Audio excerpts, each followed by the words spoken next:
जब दुनिया के हर एक मंदिर में मंगल आरती होती है, तो एक मंदिर ऐसा क्यों है जहां मंगल आरती नहीं होती? जी हाँ दोस्तों, आप हैरान हो जाएंगे सुनकर के। वो मंदिर है बाके बिहारी का मंदिर, भगवान श्री कृष्ण का मंदिर वृंदावन में जो है। बाके बिहारी के मंदिर में क्यों नहीं होती मंगल आरती, मैं अनुज शर्मा आपको आज बताऊंगा। हरे कृष्ण। तो हुआ यूं कि एक आदमी बाके बिहारी के मंदिर के बाहर रोज झाड़ू पोछा करता था, सफाई करता था, दिन रात वहीं रहता था, मेहनत करता था, वहीं भोजन करता था, वहीं सो जाता था। एक दिन पुजारी जी ने सोचा कि ये आदमी इतनी मेहनत करता है, भगवान के यहाँ, ठाकुर के यहाँ झाड़ू पोछा करता है, साफ सफाई रखता है, आने जाने वालों को हरे कृष्णा बोलता है, भक्ति में लीन रहता है, ठाकुर का सच्चा भक्त है, तो चलो इसे एक काम दे दे। अब वो जो आदमी था उससे पूछा गया कि भैया काम करोगे? तो उसने कहा क्या काम है? तो पुजारी जी ने कहा कि गैया है, वो चरानी है, सुबह से शाम तक उन्हें जंगल में लेके जाना है और शाम को ले आना। तो उस आदमी ने पूछा कि गैया किसकी है, क्योंकि मैं ठाकुर के अलावा किसी का काम नहीं करता। तो पुजारी जी ने कहा कि गैया भी ठाकुर जी की ही है। तो उसने कहा ठीक, मैं कर दूं। तो पुजारी जी ने कहा कि तुम कल से गैया लेके जाना और तुम्हें भोजन भी वहां जंगल में ही मिल जाएगा। अगले दिन वो गैया लेके गया और गैया चराने लगा। रोजाना उसके पास दोपहर में खाने के समय पर भोजन पहुंच जाता था। अब हुआ यूं कि वो लगातार अपना काम कर रहा था, रोज गैया चुराता, दिन रात हरे कृष्णा हरे कृष्णा हरे कृष्णा हरे कृष्णा, बस इसी में रमता रहता, राधे राधे राधे राधे राधे राधे। कृष्ण का इतना अनन्य भक्त था कि राधे राधे और कृष्ण कृष्ण के अलावा उसके मुख से कुछ निकलता ही नहीं। एक दिन क्या हुआ कि भोजन के समय पर भोजन नहीं आया। जब भोजन के समय पर भोजन नहीं आया तो उसे बड़े जोर की भूख लगी थी, वो चिंता में आ गया। उसने सोचा कि आज भोजन आया नहीं, पुजारी जी ने भोजन भेजा नहीं, या उनके जो बंदे हैं वो भोजन लेके आए नहीं, तो ये तो मैं शिकायत करूंगा जाकर के, मुझे भूख लगी है बहुत, अब शाम तक यहीं रहना और गैयों को तो बीच में मैं छोड़ नहीं सकता। ये सोच ही रहा था कि एकदम से पीछे से आवाज आई कि गवाले आजा अपना भोजन कर। और उसने उस तरफ देखा तो वहां देखा तो कोई भी नहीं था। एक पेड़ के पास लाल मखमली कपड़े में कुछ बंधा हुआ रखा।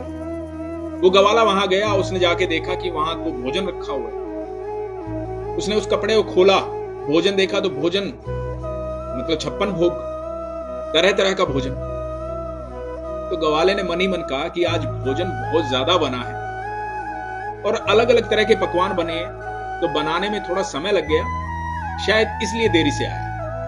तो उसके मन की शिकायत दूर हो गई। फिर भी उसने कहा कि आज कोई आदमी दिखाई नहीं दे रहा जो भोजन लेकर आया, कहीं ऐसा तो नहीं कि ठाकुर खुद भोजन लेके आए? क्योंकि वो कृष्ण का इतना अनन्य भक्त था, इतना प्रेम कृष्ण से करता था कि उसे विश्वास था कि कृष्ण कभी भी उसके पास आ सकता है। तो जब उसने आराम से भोजन किया, उसकी तृप्ति हुई, तो वो लाल कपड़े में सारे बर्तन बांध करके शाम को पहुंचा पुजारी जी के पास और पुजारी जी को जाके बोलता है कि पुजारी जी, आज आपका कोई बंदा भोजन देने नहीं आया, मुझे लगता है कि आज ठाकुर जी खुद भोजन देने आए। पुजारी जी ने देखा भोजन आज, और पुजारी जी को लगा कि आज तो भोजन बना ही नहीं था, क्योंकि आज तो एकादशी का दिन है, आज तो व्रत है। और पुजारी जी ने देखा उसके हाथ में वो लाल मखमली कपड़े में जो बर्तन है, वो बर्तन है जिसमें रोज ठाकुर जी का भोग लगता है, जिसमें खुद ठाकुर जी भोजन करते हैं। तो पुजारी जी ने पूछा कि कोई भी तुम्हें देने नहीं आया था? बोले नहीं, मुझे तो एक आवाज आई थी, उसने कहा गवाले भोजन कर ले, मैं वहां गया तो वहां कोई मिला ही नहीं। पुजारी जी को लगा कि वाह, ठाकुर जी मिले आज इसे, ठाकुर जी स्वयं इसके लिए भोजन लेकर गए। तो पुजारी जी ने सोचा कि ठाकुर जी का इतना अनन्य भक्त है तो इसको मंदिर से दूर नहीं भेजता। तो पुजारी जी ने कहा कि आज से तुम्हारी जो ड्यूटी है वो यहीं पर है। तो उसने कहा मतलब? बोला मतलब ये कि रात को चौकीदारा तुम करो, मंदिर का ध्यान तुम रखो, कोई भी मंदिर में आए जाए नहीं, मंदिर के द्वार बंद होने के बाद तुम्हारी ड्यूटी शुरू हो, तो पूरी रात तुम पहरा दो। तो उसने कहा ठीक। तो उस रात से उस गवाले की जो है ड्यूटी शुरू हो, तो वो मंदिर की चौकीदारी कर रहा है। दोस्तों, आधी रात को पता है क्या हुआ? आधी रात को स्वयं बाके बिहारी बाहर आए। बाके बिहारी बोले कि मुझे जाने दे, और उसने उसे रोक लिया। जब उस ग्वाले ने ठाकुर को रोक लिया तो ठाकुर जी ने पूछा, भाई मुझे क्यों रोक रहा है, मुझे तो जाने दे। बोला नहीं, मुझे पुजारी जी ने बोला है कि यहां से कोई भी आए जाए नहीं, तो मैं अपनी चौकीदारी पे हूं, तो आप भी अंदर जाइए और ये आराम का समय। ठाकुर जी ने कहा, भैया मुझे तो निधिवन जाना है, ये तो सदियों से मैं जाता आ रहा हूं, तो वहां जाने से क्यों रोक रहा है। तो बोला नहीं, आप नहीं जा सकते, आप अंदर जाइए। अब ठाकुर जी ने सोचा कि जो मेरा भक्त है बहुत ईमानदार है, अब क्योंकि ठाकुर जी तो बड़े चालाक हैं, सबको पता है। ठाकुर जी ने मोह लिया उसे, बोला कि अच्छा ऐसा करो कि तुम मेरे साथ चलो और कुछ समय वहां रह करके वापस आ जाएंगे, जब मैं यहां नहीं होऊंगा तो तुम चौकीदारी किसकी करोगे। अब वो मान गया, वो ठाकुर जी के साथ चल दिया। अब निधिवन गए और ठाकुर जी अंदर चले गए और ये बाहर निधिवन के बैठा रहा।